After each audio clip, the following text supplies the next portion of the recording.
the time that was allotted to us and make sure that we did a great job researching and getting to know all the people that were worthy of the pick. But I know that we all had a lot of confidence these last couple of weeks of who we were going to select, and there was nothing that could happen to make us change our minds.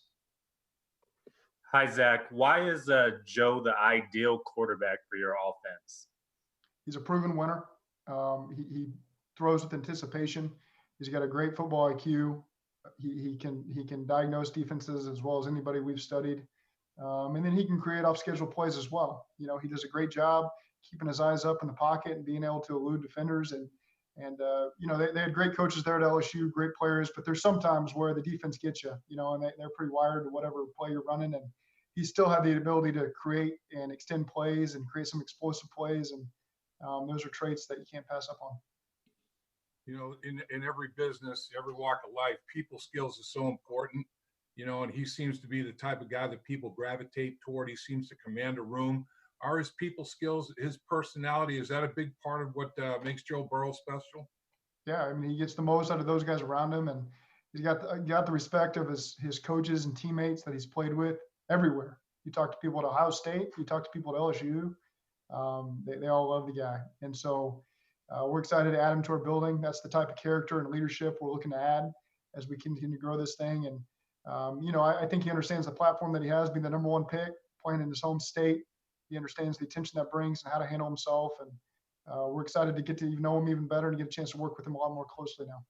From a concept standpoint, the offense that he ran with Joe Brady down there, the New Orleans, you know, type of schematic, is he the most ready in terms of quarterbacks that played in college to transition to the National Football League conceptually, offensively?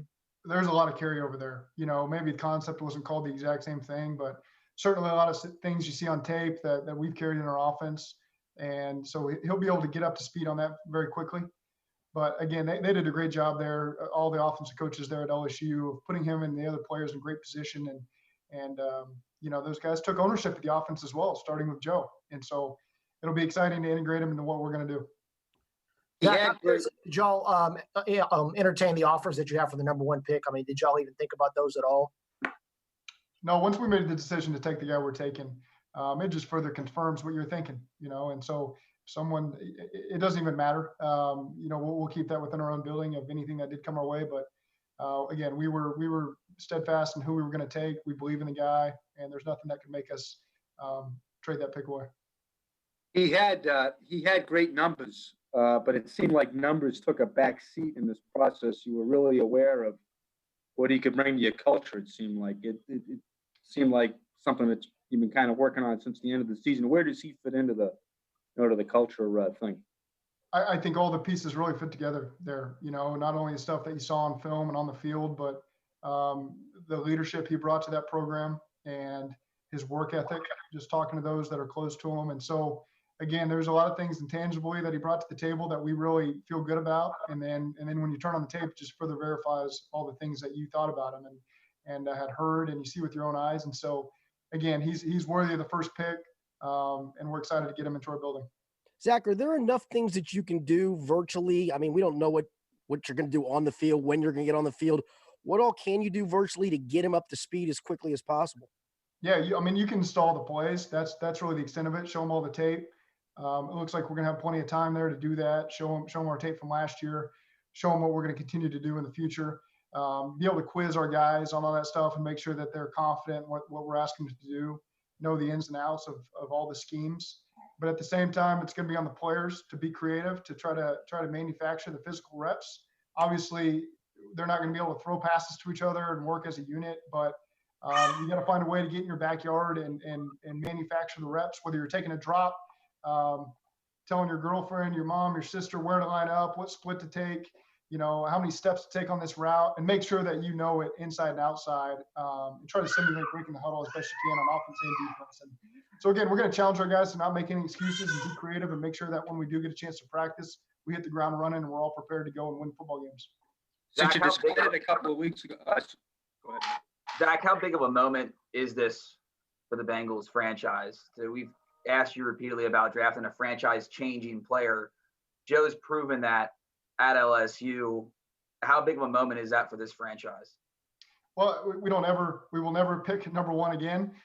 We don't want to pick in the top 10 ever again. And so, we're looking at this as the only time that you're going to get a player of this caliber, get a chance to add him to the program. And so obviously that's a big deal, and there's a lot of expectations that come with that, but we're going to challenge him just like we challenge our veterans, just like we challenge the guys that we're going to pick here in these next 2 days. They're all on the same playing field. They all know that they have great expectations, not only for themselves, but for this team, and so we're going to hold those guys to a high standard and make sure that they get up to speed very quickly. Since you were What did you say? What did you say on the phone call to him tonight? And even though you were keeping this a secret from all of us, did you make him aware of the fact that he was your pick? We never outright told him that, but he probably had some pretty strong indications that we were leaning that way. But again, what I said on the phone call, I was just trying to remember what you asked me to start, is that he should be proud of all the work he's put into at this point. He's been a championship caliber player in high school and in college. He's always helped those teams, playing the biggest game that there was. And that expectation does not change now that he's a Bengal. Expect him to come in with that mindset. And that's the players that we have in the building, the players that we brought in the building. Everyone's gonna be held to that standard, that championship standard. And again, we're just excited to add him to the building. Since you've known for a couple of weeks, were you able to install some stuff the last couple of weeks? Were you able to get the playbook into him a little bit? And we kept everything in the evaluation phase, and so again, there's ways you can test them, over the past my 10 years. You always give people some things that you're comfortable with and see how quickly they can retain it and regurgitate it and have full command on it. And so that's all just part of the process that we went through with him and a lot of other players at all the rounds that we're looking at. And he proved that he had great ownership in not only what they did at LSU, but what he could be asked to do at this level. And thought he did a really good job of that stuff. When you started the evaluation process and you met Joe at the combine initially, what has impressed you the most about him during this process? Not necessarily what you knew about him going into it, but over the past few months as you evaluated him. Well, he's got an earned confidence, and you can phrase that however it is. He's got a great edge to him, but it's a confidence that he's earned because he's put in the work. He's achieved the success on the field by winning a national championship, winning the Heisman Trophy. And I can tell he doesn't take that for granted. He knows that he's going to have to continue to work even harder than he ever has before at this level. There's going to be new challenges that he hasn't faced before, but you can just tell he's very comfortable in his own skin, and he's very comfortable with what we're going to ask him to do. Zach, did you ever feel like at any point during the process you needed to kind of pitch on why he should want to come to Cincinnati? Did you feel like there was any recruitment that needed to be done that we had to sell him at all on coming here? No, I think he's got a relationship with players that are already in the building here that have done a great job of communicating that to him. And again, we were in control of this pick, and we're going to add these players to the building, and they're going to feel it the second they step into our facility, and what kind of vibe we got here and what kind of energy and what the expectations are. And so there was never any concern with any of that. You mentioned those relationships. In high school, he won a championship. In college, he won a championship, like you said. But when he went to Ohio State, he faced some serious adversity. It wasn't all peaches and cream, and he transfers. And so, he's had a lot of successes, obviously, but he's also, been slapped around a little bit. You like that aspect of it, the path that he had to take? I mean, you grow the most from the adversity you face. I think we've all been through that. Whatever career you're in, it's not always roses. And sometimes you got to go through some adversity to knock you down a little bit, and you learn the most from those periods. I learned the most I've ever learned from this season, just the challenges we faced and the adversity we faced. And I'm sure Joe's no different going through that process at Ohio State. So again, that's only going to serve him well in the future. You mentioned more than I know you're trying to get one in there. You mentioned the relationships he has already in the building. Did you talk to those guys and do any vetting with those guys like you did the people at Ohio State and LSU? Absolutely. We do that really with any player we're looking at. If we got someone that we're close with, and when we feel like we can get good information from them, then over the course of this draft process, you're going to use it. And so we certainly did that with the guys that had played with them at Ohio State. Unique that there's so many of them. I mean, how beneficial can that be for a guy coming in and having those relationships already in place? It's great. There will be some comfortability. I don't even know if that's a word when he comes in with just some of those relationships that he has. And but again, when you talk to those players, you hear the same thing. It's such a respect for a guy that that really we're at a school that he transferred from. And so that tells you a lot about him, how highly they think of him, and that they've maintained that relationship throughout these last couple of years. So it just further confirmed all the things that we had heard. Zach, do you fully expect him to be able to come in and compete for the starting job immediately? I mean, is that an expectation when you pick somebody number one overall? Yes, it is. What's going to be the biggest thing that's going to help? I know that you said all about the install stuff and all of that, but what's the biggest thing that you're going to be looking for as soon as he arrives on May 11th? Well, I think the physical part of things, that's more just identifying, what kind of defenses we're going to face and the speed of the game. Now, you play at LSU, you play in the SEC, you play in a national championship, you face some pretty good talent that we're going to see here in these next couple of days.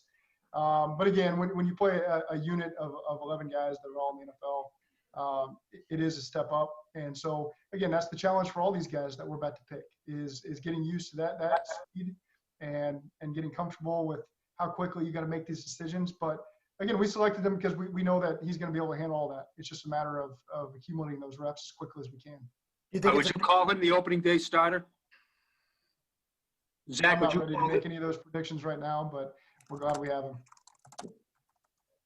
Zach, can you talk a little bit about how that your career and his career, at least for the foreseeable future, are kind of inextricably connected, and maybe part of your legacy, whatever, how we define your career as a coach will be defined by Joe and vice versa? I don't necessarily think of it that way. I can understand that. We're just focused on how do we win as many games as possible this year. And we think that adding Joe is going to help us do those things and compete for championships here for a long time. But all I really focus on is the immediate future and how do we make this team ready to hit the ground running as soon as September rolls around and we're playing football games. And again, last year was unacceptable. And so he felt like that was a good piece of the puzzle to add. We got confidence in him and that he's going to help us, continue to build this thing as we look to compete for championships. Zach, you've known for a while that you're going to take Joe now. I mean, have you, over the last couple of weeks, thought about maybe getting a receiver at 33 or sometime in the second and third round? I mean, how important is that to the whole thought process right now, knowing that you were going to get a quarterback? I think we're in really good position to see what happens at 33, and we didn't pigeonhole ourselves in having to take a particular position. And so I'm sure now I'm going to get a lot of questions about what these next 18 hours are going to look like and who we're going to take. But it's pretty exciting for us to get a chance to regroup in the morning. We put a lot of work into the potential scenarios that could happen at 33 with what players might be available. So we've done all the legwork to talk through the scenarios. We'll get a chance to run through it one more time. I'm sure we probably won't even wait till tomorrow. Everybody would be too excited to see how the pick 32 shakes out, and I'm sure there'll be some text exchange tonight. But again, we got plenty of time tomorrow to sort it all out. It'll be exciting to see what happens for us. You've evaluated a lot of quarterbacks, already in your coaching career. Is this one of the cleanest prospects you've ever evaluated in terms of, no serious injury? Looking at his tape, last year was unbelievable. Is this one of the cleanest things you've ever evaluated? He's pretty dang good, and there's not a lot of warts to it. Nobody's ever perfect. Everybody's got things they can improve on. There's no doubt about it. But it was exciting watching this tape, and it seemed like he got better in every single game he played in. He started off fast this season, but the stage just kept getting bigger and bigger. And he and all of his teammates just continued to raise their standard of play one notch higher, which is pretty hard to imagine. So that was a pretty special run to watch all these guys have, Joe included. Zach, I know it's not a reason to maybe a deciding factor, but to get a guy who's from this part of the country, he's kind of pretty much a local kid. How big is that for you all and for him? That's cool, because he's been in the area and he knows what we're all about. Obviously, there's probably people in the area that know him well and will be drawn to the Bengals that maybe weren't already drawn to the Bengals. And so I think that's just not an intended consequence of looking to draft a guy, but it's a pretty cool scenario that's taken hold here. And so it's just really exciting for the whole state of Ohio. Coach, if there was one, I don't even want to say flaw, but discussion point when evaluators were discussing Joe Burrow, it was his arm strength. Is that concerning at all to you, his arm strength or lack thereof in some people's minds? No, I look for the decision, the timing, the accuracy. Sometimes you can get that much more out of your arm sometimes when you know exactly when that ball needs to come out and you're throwing with a lot of confidence. And so the hashes are wider in college than they are in the NFL. I've seen him throwing plenty of field outs and field comebacks, and you're not going to have to throw it that distance here in this league sometimes. So we got full confidence in his abilities. Through the vetting process, was there one thing that anybody told you that knows Joe that really stood out to you? No, just because everybody was really preaching the same thing. He's a different kind of competitor, meaning that in a good way. You know, he pushes everybody to the limits just because that's the standard that he sets for himself, and that's his expectation for everybody around him. And that's why he played for a state championship in high school. That's why he played for a national championship at LSU. And that's probably why he went to Ohio State, because he knew that they were going to be playing for national championships as well. So everybody's really giving us the same feedback. Coach, did you talk to any of your wide receivers? Not that they would influence the pick, but just to get a sense of what they thought about Joe Burrow.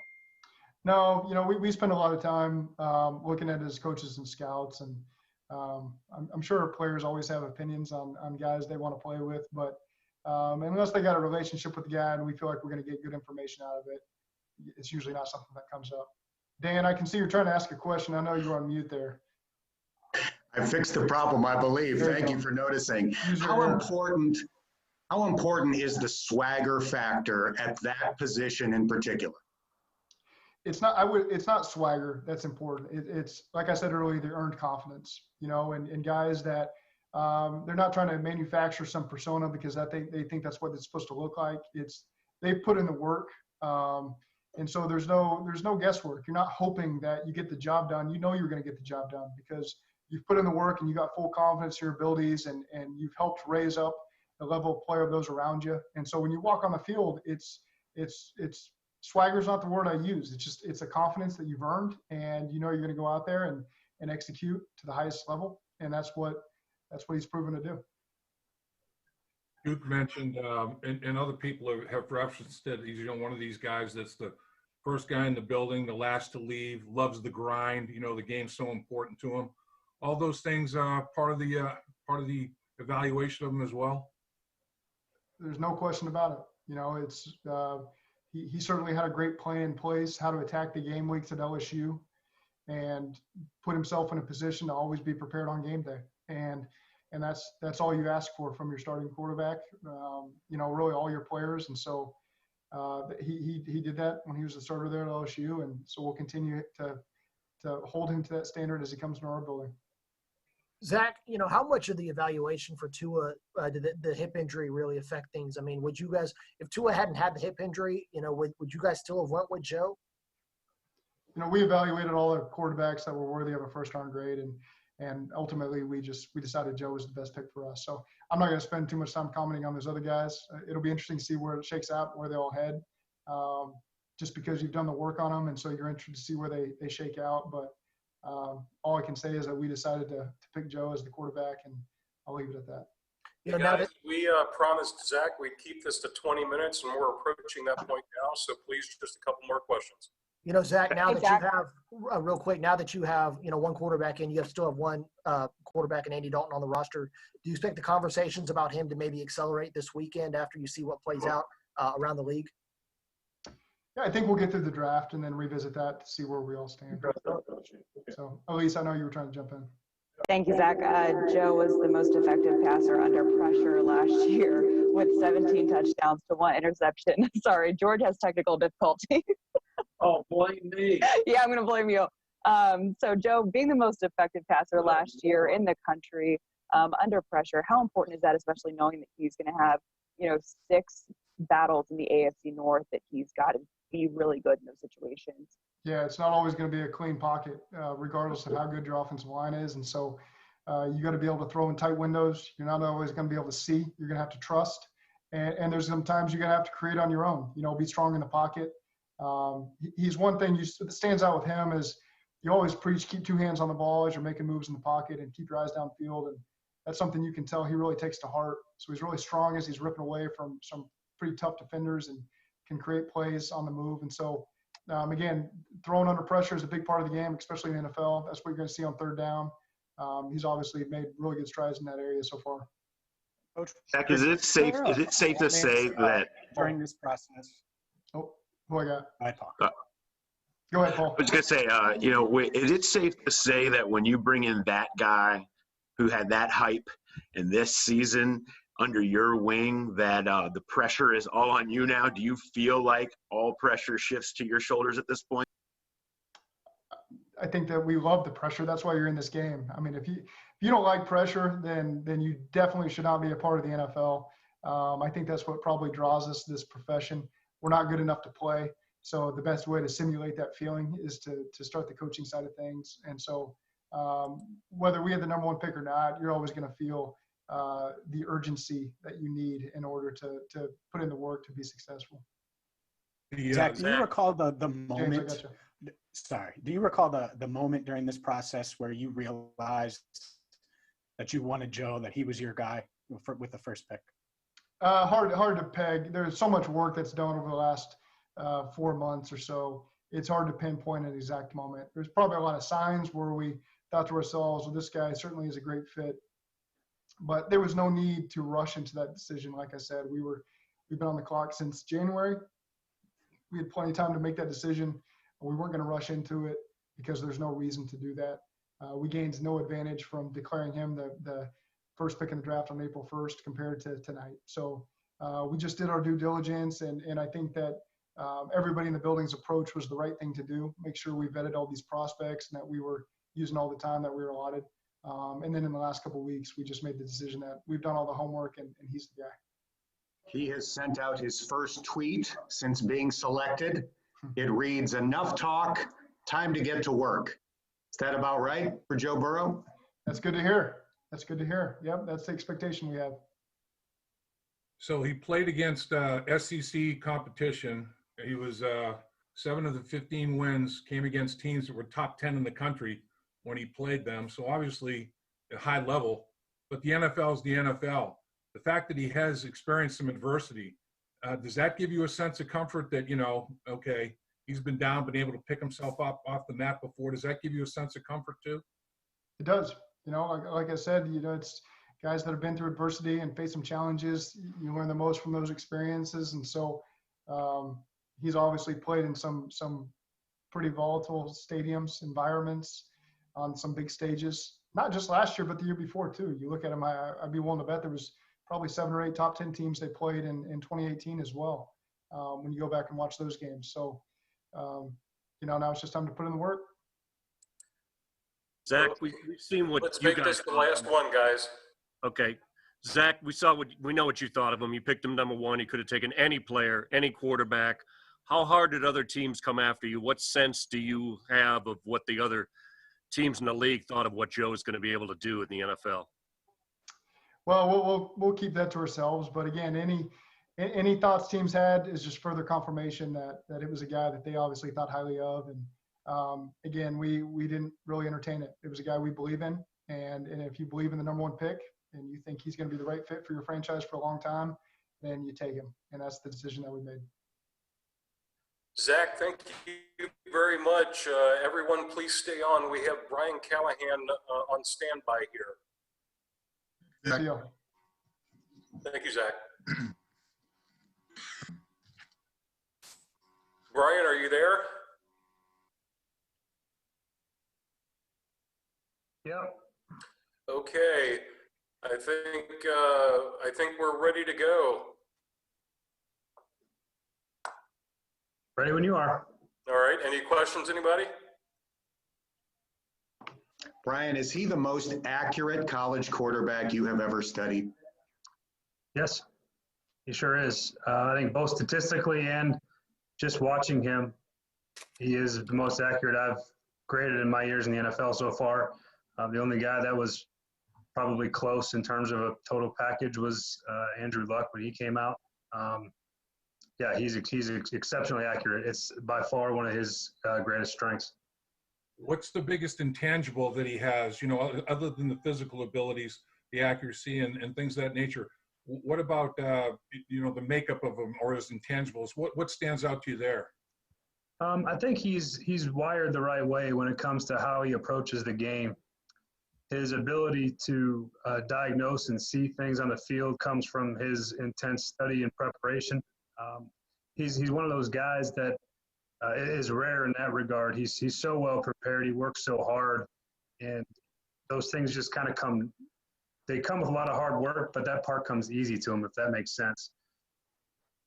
Ryan, when you were meeting with Joe when you were doing board work and drawing plays, how quickly was he able to process all that information?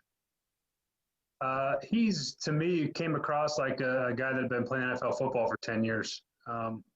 His ability to understand, he's a coach's kid, so he's been around it his whole life.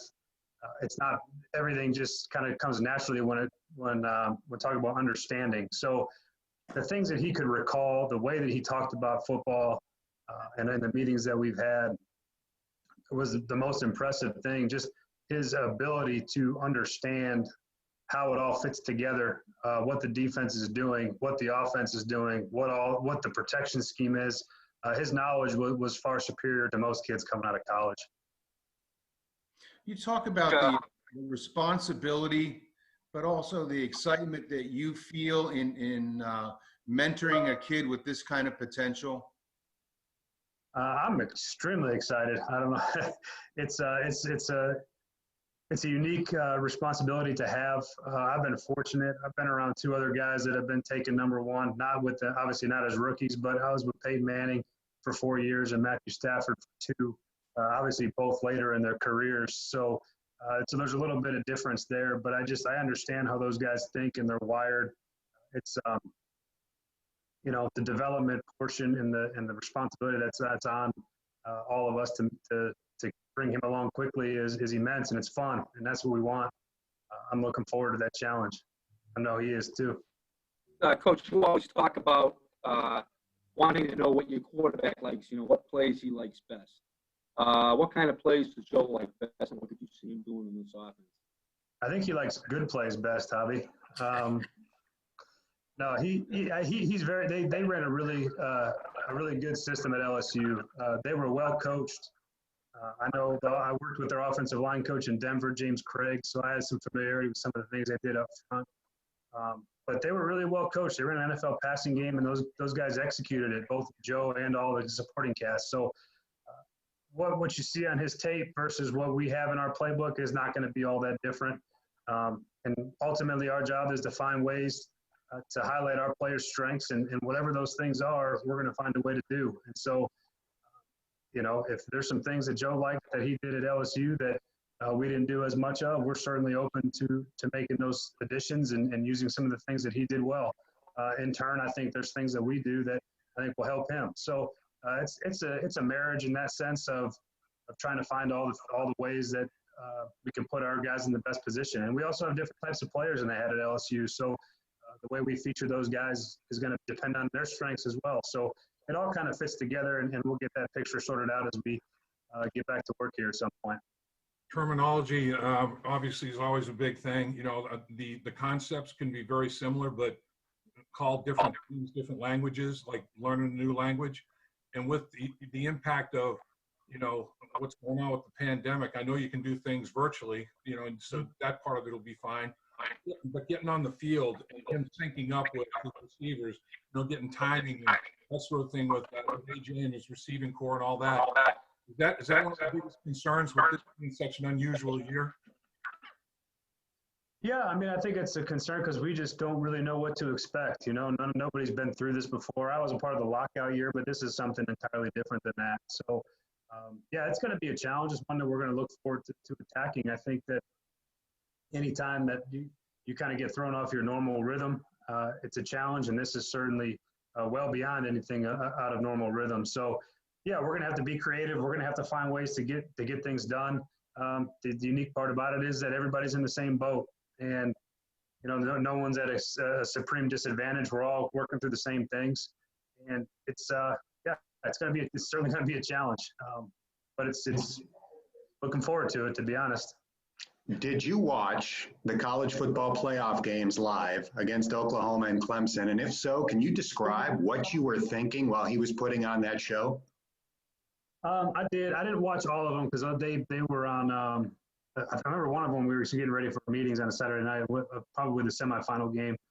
I remember kind of just peeking at it as we were getting ready. I didn't get to watch all of it. I did watch the national championship as much as I could.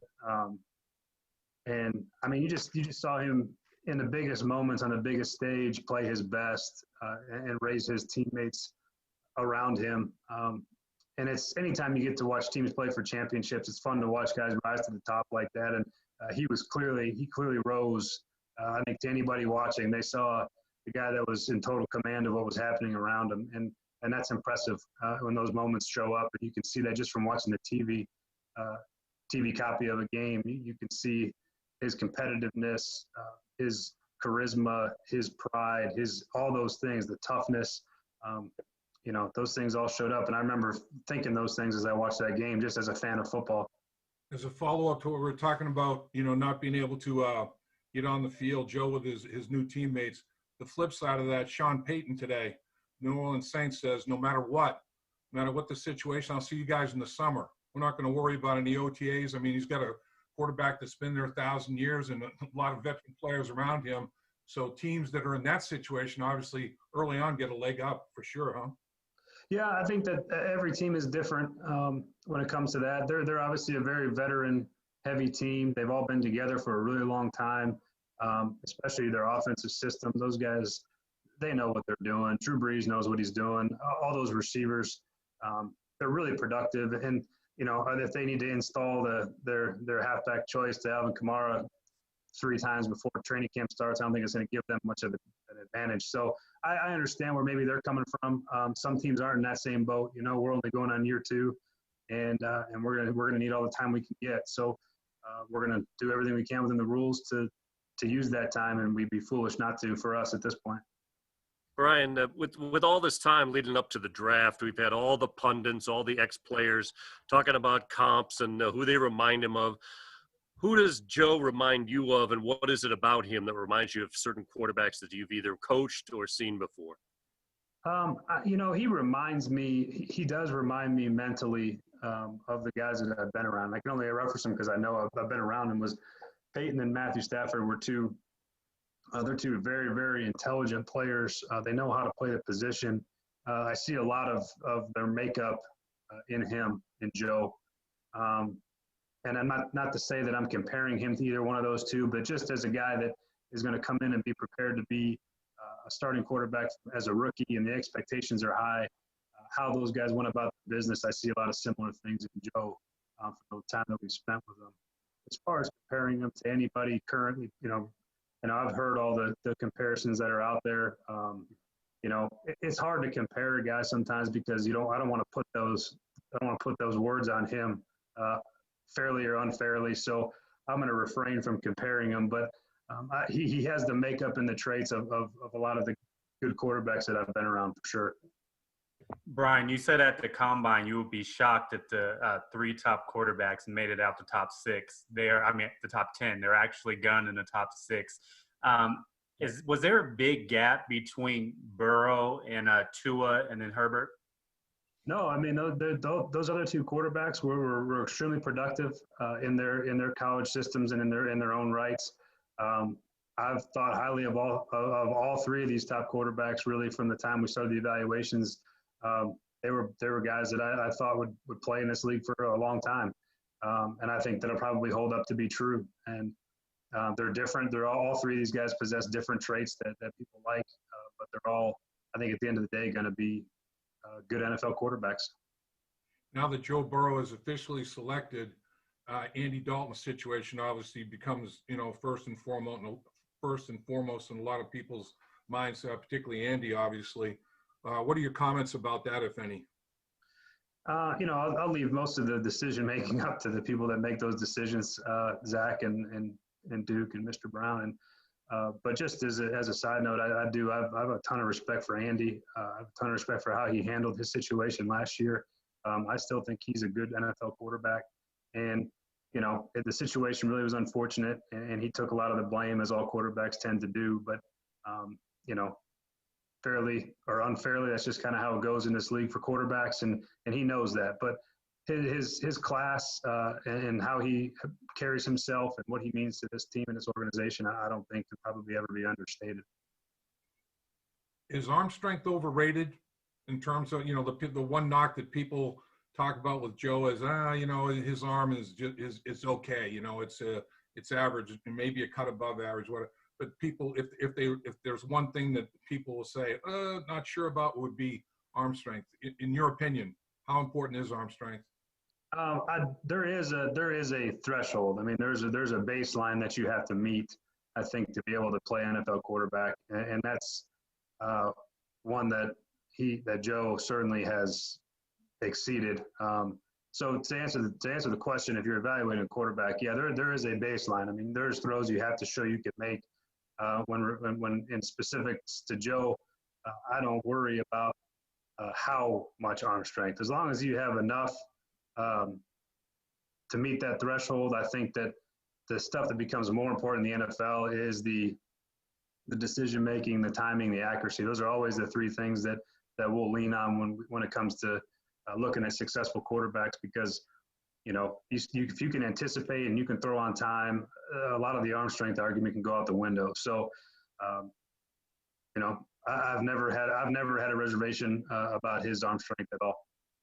Brian, who are some of the more impressive receivers that you've seen so far that could be in the range that y'all are picking tomorrow? Well, there's a lot of them. I don't want to take up all your time listing the receivers, but there's some good players, and they all have different places to fit.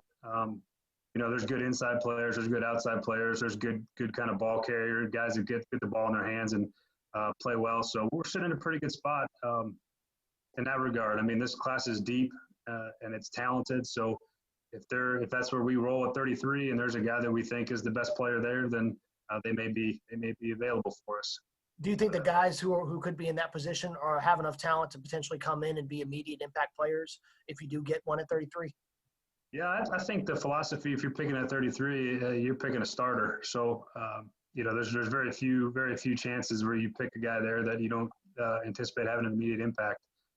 So I would say that, yeah, we're anticipating whoever that is on either side of the ball that they come in and have an impact. Hey, Brian, could you put a ballpark number on the number of people you talked to kind of vet Joe Burrow? And was there a story or a comment that really stuck with you that someone gave you about him? I talked to a handful of people. I know Zach reaches out to some of the head coaches and stuff like that. It's a little easier for him to do, but I got a text from a new media personality that he's become from Dan Orlovsky at one point early in the process. And Dan just texted me and said, because I asked him if he, in his travels that he come across him at all, just as a person. And I coached Dan for a year in Detroit, so I have a relationship with him. And he just more or less passed along the same things that everybody else has kind of come to know about him. But this whole package, his whole demeanor and how he approaches the game he said he's a stud. And so, those are some of the things you hear from a lot of people. But from a guy that's played the position for a long time in the NFL and had a chance to talk to him, and a guy that I have a relationship with, I just thought that kind of carried some weight for me, just as another former NFL quarterback talking about a guy that I was doing some research on. Does anybody have anything else?